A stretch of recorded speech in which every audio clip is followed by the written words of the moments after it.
This news blast is brought to you by the Pennsylvania Equality Project. The spring edition of Free Shop is being held at the Meadville Public Library, 848 North Main Street, May 9th and 10th, from 10 a.m. until 4 p.m. Learn more about this event by visiting their website at paequality.com. From the PEP Radio Newsroom, this is our evening news blast for March 12th, 2025.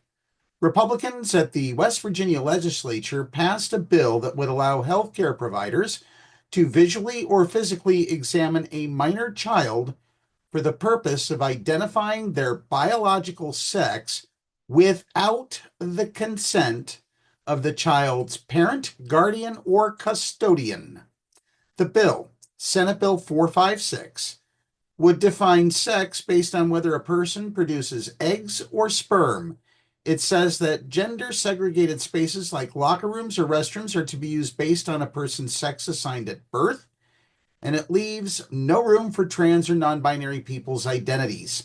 It also says that all intersex people are either male or female, but does not give a basis for assigning a sex to them. The bill would have far-ranging effects, including how transgender students are treated at schools. The text states that all multi-occupancy facilities like restrooms and changing rooms have to be designated as either exclusively for those assigned male at birth or those assigned female at birth. Yesterday, the West Virginia House of Delegates approved an amendment from Delegate J.B. Akers to allow a child's treating healthcare provider to examine a child's genitals without the consent of their parents. The amendment states that only the treating healthcare provider can perform such examinations without the parent's consent. The amendment does not mention adults, and therefore, presumably, they could be forced to undergo such examinations by anyone.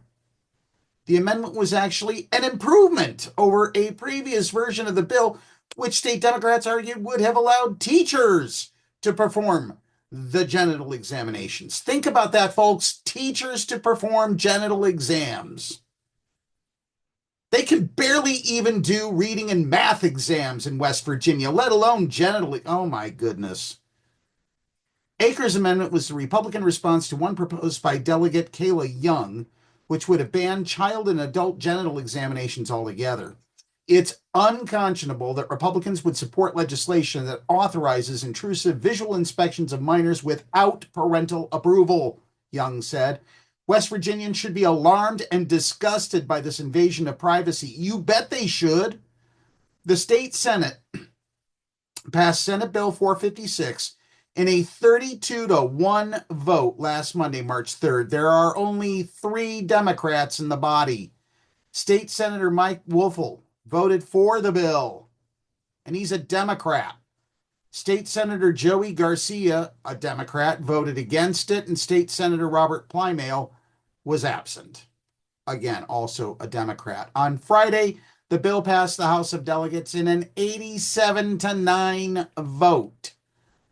The bill was then passed by both chambers again on Monday, March 7th, with the amendment. It will now go to Governor Patrick Morrisey for his signature. Yesterday, state Democrats, who control only 11 seats out of the 100 in the House of Delegates, held a press conference to denounce the bill as well as several others that they say will harm children, including a bill to allow teachers to use corporal punishment and another bill that rolls back vaccine requirements for schools.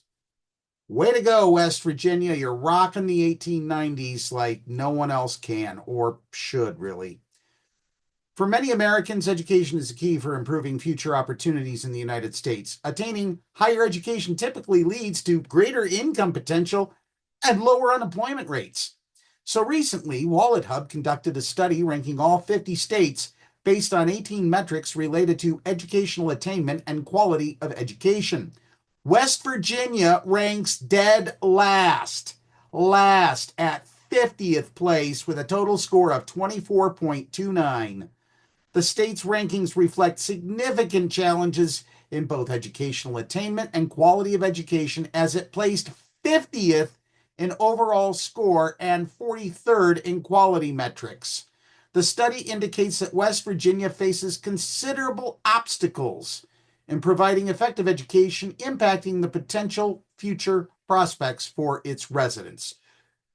So, instead of focusing on how to provide a solid academic education for its residents, the West Virginia Legislature is more concerned about the genitalia of their students more than their math and reading test scores.